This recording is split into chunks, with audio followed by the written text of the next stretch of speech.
지난 목요일 날 우리가 사는 이 지역에도 많은 비가 내렸죠.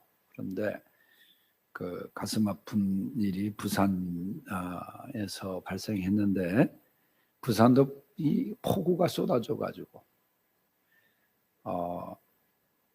이 딸이 서울에서 이제 물론 공부를 참 잘했다 그래요. 약학대학을 졸업하고 서울에서 직장 생활을 하는데 모처럼 휴가를 내 가지고 부산에 있는 그 부모님을 뵈러 이제 KTX를 타고 부산역에 도착했는데, 그 어머니가 이제 딸을 맞이해서 얼마나 오래간만에 만나서 이제 대화를 나누면서 상봉을 하고, 저 동네 쪽인지 있는 집을 향해서 이제 차를 몰고 어머니가 가는데, 지하도에 진입하는 순간에 이 폭우로 인해서 물이 그냥 지하도가 차고 넘쳤죠. 그래가지고 손을 둘이 콕 잡고 이제 119가 와서 어머니는 이제 이렇게 구조를 했죠. 근데 손을 놓치고 말았어요. 그래서 그 딸은 그 차 안에서 죽은 채로 발견이 되고, 그 다음에 또 남자들 중년 보니까 나이가 좀 드신 분들이던데 운전하고 가다가 또 두 사람이 그 지하도 안에서 죽고, 그러니까 지하도로 진입하는 순간에 그런 일이 있으리라고 하는 것은 전혀 생각하지 못하고 가는데, 물이 차고 넘쳐가지고서 그런 참 일이 있었습니다. 이렇게 요즘 이렇게 기술적인 그런 폭우가 우리나라뿐만 아니라 얼마 전에 일본의 그 구마모토 지역에 폭우가 쏟아져 가지고 엄청난 요양원 하나가 그냥 사라질 정도로, 그래서 그 노인들이 많이 죽고 그러지 않았습니까?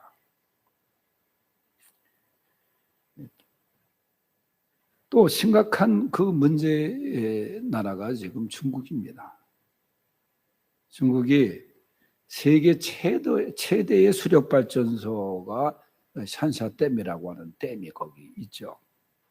그런데 이게 지금 그 댐이 폭우로 인해서 홍수로 인해 가지고 그 샨샤댐이 무너질 위기에 있다는 거예요. 거기 그 밑에 지방에는 얼마나 많은 사람들이 살고 있는지. 그런데 더 심각한 게 뭐냐 하면은 그 하류 지역에 뭐가 있냐 하면은 그 원전이 있다는 거예요. 원자력 발전소. 그런데 그것이 그 댐의 붕괴로 인해서 다 무너지게 되면은 그 영향이 우리나라에까지도 미칠 수 있다. 이미 1975년도에 중국은 그 허난성에 반차오 댐이라는 댐이 있는데, 그게 무너져 가지고 무려 23만 명이 죽었습니다. 중국 인구가 뭐 많다고 하지만 그게 어마어마한 숫자잖아요. 여러분도 뉴스 보셨겠지만은 최근에 중국뿐만 아니라 방글라데시, 인도 그런 국가들이 홍수로 인해서 얼마나 많은 사람들이 죽었는지 몰라요. 참 재앙이라고 할 수 있습니다. 코로나19로 인해서 참 전 세계가 어려움을 겪고 있는 가운데 이 홍수의 재앙까지 지금 겪고 있는 거예요. 오늘 우리가 읽은 본문 16절과 17절 그리고 18절 말씀에 보면은 반복해서 나오는 한 말씀이 뭐냐면 재앙의 날, 재앙의 날, 그렇게 말씀하고 있어요. 재앙이라는 것은 뜻하지 않게 생긴 불행, 변고 혹은 천재지변으로 말미암아 생긴 불행한 사고, 그거를 재앙이라고 그래요.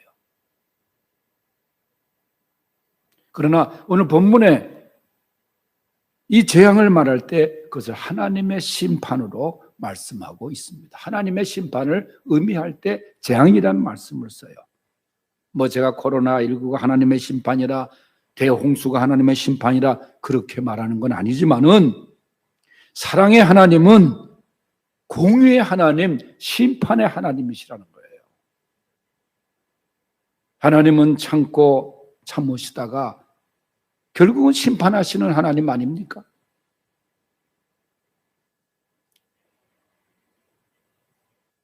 그러면 이 재앙의 날에 우리가 어떻게 해야 되는지 오늘 본문을 중심으로 생각해 보겠습니다. 첫째는 하나님께 소망을 두어야 합니다. 본문 13절을 다 같이 한번 읽어보겠어요. 목소리를 같이 해서 시작. 이스라엘의 소망이신 여호와여, 무릇 주를 버리는 자는 다 수치를 당할 것이라. 무릇 여호와를 떠나는 자는 흙의 기록이 되오리니 이는 생수의 근원이신 여호와를 버림이니이다. 아멘. 하나님은 오늘 말씀하실 때 소망이신 하나님이요 그랬어요. 이스라엘의 소망뿐만 아니라 우리 믿는 자들에게 소망이신 하나님이십니다. 그런데 당시 이스라엘 백성들은 말로만 고백을 했지 실제로는 하나님과 상관없이 살아갔습니다. 그 모습을 오늘 말씀해 보면은 하나님을 떠났다, 하나님을 버렸다 그렇게 말씀하고 있어요. 택한 이스라엘 백성들이 하나님을 떠나고 하나님을 버렸다는 거예요. 하나님의 은혜를 입은 이스라엘 백성들이. 우리가 하나님의 은혜를 입고 하나님의 자녀로 살아가야 되는데 여러 가지 이유를 달고 하나님을 좀 멀리하고 하나님을 등지고 어떻게 보면 위태로운 그런 모습으로 살아가는 사람들이 많아요. 저렇게 믿으면 안 되는데, 저 사람이 저렇게 믿으면 안 되는데. 처음에는 그래도 신앙 양심의 가책을 받습니다. 아, 내가 이러면 안 되는데. 그래요. 뭐 주일도 한 번 빠지고 두 번 빠지고 처음엔 그래요. 그러다가 아예 가책을 느끼지 않아요. 그러다가 점점 무디어져 가는 거예요. 하나님을 가까이 하다가 어느 날부터인가 세상과 가까워지는 거예요. 더군다나 요새 얼마나 이유를 대기가 많습니까? 이유거리가 많잖아요. 그러다가 더 하나님을 등지게 되는 거예요. 말씀드린 대로 하나님을 버리고 하나님을 떠난다. 본문에는 이런 사람들의 결말을 말씀하고 있습니다. 그 말씀이 뭐냐면은 흙의 기록이 되오리니 그랬어요. 흙의 기록이 된다. 땅바닥에 기록이 된다는 거예요.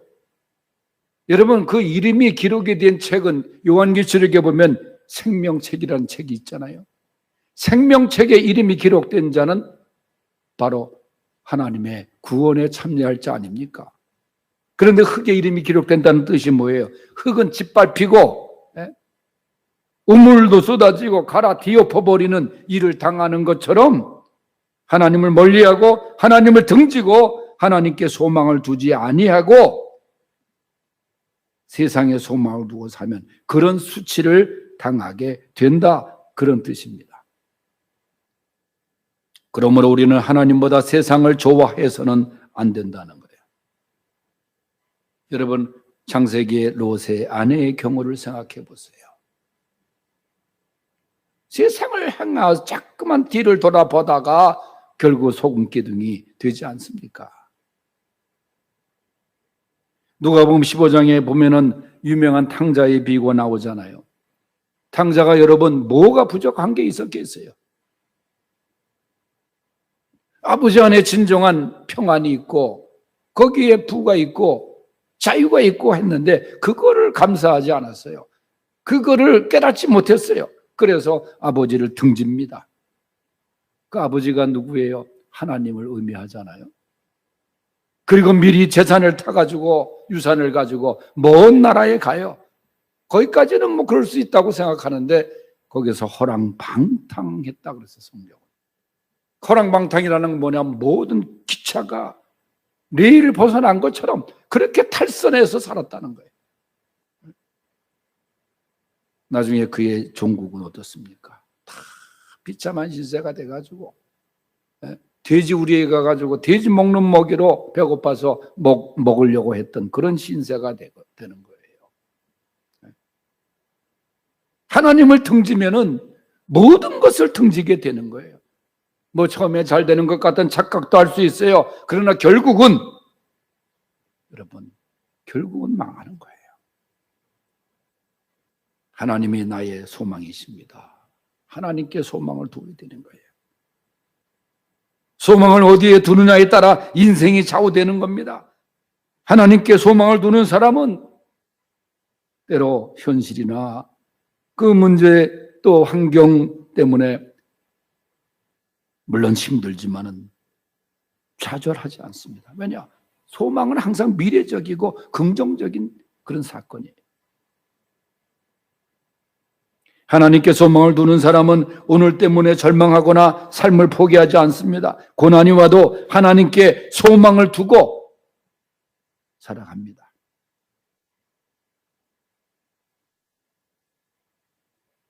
그래서 우리들은 소망의 주소, 하나님 향하여 우리가 두고 살아가야 되는 거예요. 그게 고난에서, 재앙에서 벗어날 수 있는 길입니다. 13절 하반절에 보면 또 하나님은 생수의 근원이시라. 생수의 근원. 네. 여러분, 요즘 인천에서 발생한 그 수돗물 벌레 사건, 네. 그 벌레를 보니까 벌레 이름이 깔따구인지, 깔따구가 왜 깔따구가 된지 모르지만 하여간 깔따구라는 그 벌레 이름을 내가 처음 들었어요, 이번에. 근데 보니까 좀 징그럽더라고, 보니까. 그 인천으로 시작해가지고 지금 뭐 수도권에 그 벌레가 많이 발생하는데, 인천시장은 지금까지 한마디 사과가 얘기도 없다 그래요. 어제 총리가 가서 사과했다는데, 그 얼마나 찜찜하겠어요. 그걸로 샤워하다가, 머리 감다가 머릿속에 들어가고, 잘못 먹다가 입속에 들어가고, 뭐 요새 수돗물 먹는 사람, 그러니까 수돗물에 대한 기피가 또 심하지 않습니까? 그 물이 얼마나 중요한 거예요. 근데 그 생수, 사람들이 대부분 다 생수, 그걸 사서 먹지 않습니까? 여기 보면은 하나님이 생수라는 거예요. 하나님의 내 가란 영혼을 채우는 생수라는 거예요. 참 만족하고 나의 목마름을 채울 수 있는 생수 되시는 하나님. 그 하나님께 내 목마름을 채워주시는 생수이신 하나님께 소망을 두고 살아가는 성도들이 되시기를 바랍니다. 두 번째는 재앙의 날에 하나님께 치료를 받아야 합니다. 본문 14절을 다 같이 읽어보겠어요. 시작. 여호와여 주는 나의 찬송이시오니 나를 고치소서. 그리하시면 내가 낫겠나이다. 나를 구원하소서. 그리하시면 내가 구원을 얻으리이다. 아멘. 나를 고치소서. 그리하시면 내가 낫겠나이다. 그랬어요. 대부분 이 병든 세상 아닙니까? 많은 사람들이 아파하고 있습니다. 정말 말조차 끊기 싫은 이 코로나19. 뭐 지금 치료제 개발에 매달리고 있다고 하지만은 아직까지도 지금 뚜렷한 해결책이 나오지 않고 있어요. 어제 안태용 선교사가 전화를 해가지고 뭐 또 저한테 안부를 물어요. 프랑스는 어떠냐 했더니 프랑스는 우리나라보다 더 심각하다 그래. 그래서 그래도 거기는 다행히 명성교회에서 주 성교비를 보내줘가지고 우리가 이렇게 보내주지 못해서 미안하다. 이렇게 빨리 보내줘서 못해서 미안하다. 괜찮다고. 가장 오래된 선교사 아닙니까? 안태용 선교사. 그런 선진국가도 지금 이 코로나 때문에 엄청 지금 고난을 겪고 있어요. 미국도 마찬가지 아닙니까? 저는 하나님께서 개입하시고 여호와 라파의 하나님, 치료의 하나님이 개입하시고 도와주셔야 이 문제가 해결되리라고 믿습니다. 여러분, 어떤 훌륭한 의사가 치료하는 게 아니에요. 의사는 치료 보조자에 불과한 것입니다. 하나님이 하시면 되는 거예요. 하나님이 의사를 통하여 치료하시는 것입니다. 출애굽기 15장 26절에 보면 나는 너희를 치료하는 여호와 하나님이라 말씀하고 계세요. 시편 103편 5절에 3절에는 네 모든 병을 고치시는 하나님이라 말씀하고 계세요. 하나님이 우리의 상처를 낫게 하시고 치료하시는 분이시기에 아무리 재앙의 날을 만나도 하나님께서 고치시는 치료의 손길을 통하여 여호와 라파의 은혜가 있기를 간절히 축원합니다. 마음의 상처도 마찬가지예요. 하나님이 치료하시면 되는 거예요. 세 번째는 재앙의 날에 하나님께 피해야 됩니다. 17절을 읽어보겠습니다. 시작. 주는 내게 두려움이 되지 마옵소서. 재앙의 날에 주는 나의 피난처이시니이다. 아멘. 오늘 우리가 예배 경배 찬송으로 피난처 있으니 환난을 당한 자 내게로 오라. 또 오늘 하모니카 연주도 그 찬송을 하셨어요. 우리가 어려운 일을 당할 때 피난은 가지 않습니까? 뭐 저도 6.25 때는 태어나지 않았기 때문에 6.25에 대한 그 영상을 뭐 어떤 미군 종군 기자가 찍었다 해서 최근에 막 방영되는 게 저는 놀란 게 그것도 칼라로 찍었더라고. 칼라로. 우리는 흑백에서 칼라로 바뀐 지가 그렇게 오래되지 않았잖아요. 그런데 어떻게 6.25 때 칼라 사진기로 와서 찍었을까? 보면 피난 행렬에 그냥 이 기차 꼭대기까지 가득하게 싣고 선수로에다가 애기들 눕혀가지고 몇 명을 눕혀가지고 끌고 가고 그 피난 행렬을 보니까 너무너무 비참하더라고. 왜냐하면 피난을 가야 사니까 피난 가야 이 공산군한테 잡히고 오라 죽지 않고 그냥 가니까 거기 살 수 있으니까 사람들이 피난을 가요. 물이 넘치면 또 피난처로 가요. 그 피난처는 임시 아닙니까? 진정한 피난처. 그런데 여기 보면은 하나님이 피난처 되신다. 본문의 전장인 16장 19절에도 에레미야가 고백한 말씀이 있어요. 한번 읽어보겠습니다. 에레미야 16장 19절, 19절 한번 읽어보겠습니다. 시작. 여호와 나의 힘, 나의 요새, 환난 날의 피난처이시오. 민족들이 땅끝에서 주께 이르러 말하기를 우리 조상들의 계승한 바는 호망하고 거짓되고 무익한 것뿐이라. 아멘. 여기서 에레미야 선지자가 또 뭐라고 고백해요? 여호와는 나의 힘이시오, 나의 요새이시오, 환난 날에 피난처이시다. 여러분, 우리가 하나님께 피해야 사는 겁니다. 하나님 품에 안겨야 사는 겁니다. 세상 사람들은 세상의 피난처라고 하지만은 세상의 피난처가 될 수가 없어요. 지금 홍콩이 국가보안법이 통과돼 가지고 긴장 정국이 돼가 그래서 이 홍콩에 무슨 바람이 불었냐? 이민 바람이 다 피신갈라는 거예요. 카나다로 가고 미국으로 가고 그러니까 미국의 트럼프가 지금 중국과 관계가 안 좋고 뭐라 그래요? 다 홍콩 사람들 오라는 거예요. 또 대만에서도 오라는 거예요. 왜? 이거 홍콩에서 못 살겠다는 거죠. 자유가 구속이 되니까 다 피난 가려는 거예요. 여러분, 오늘 이 말씀 속에서 구약 성서의 피난처의 개념을 생각해 보면 이 피난처라는 건 아주 높은 곳에 있습니다. 그 당시 아무나 도달할 수가 없어요. 가장 높은 곳에 있었어요. 여러분, 우리나라 남한산성도 그렇고 그 피난처 아닙니까? 인조가 피난 갔던 곳이 거기 아니에요? 청나라 군대가 쳐들어오니까 높은 데다 짓는 거예요. 이스라엘 마사다라고 하는 것도 로마가 군이 몰려오니까 높은 곳에 이제 진지를 쌓아놓고 거기서 지키고 있었어요. 그러나 결국 함락이 되고 말지 않습니까?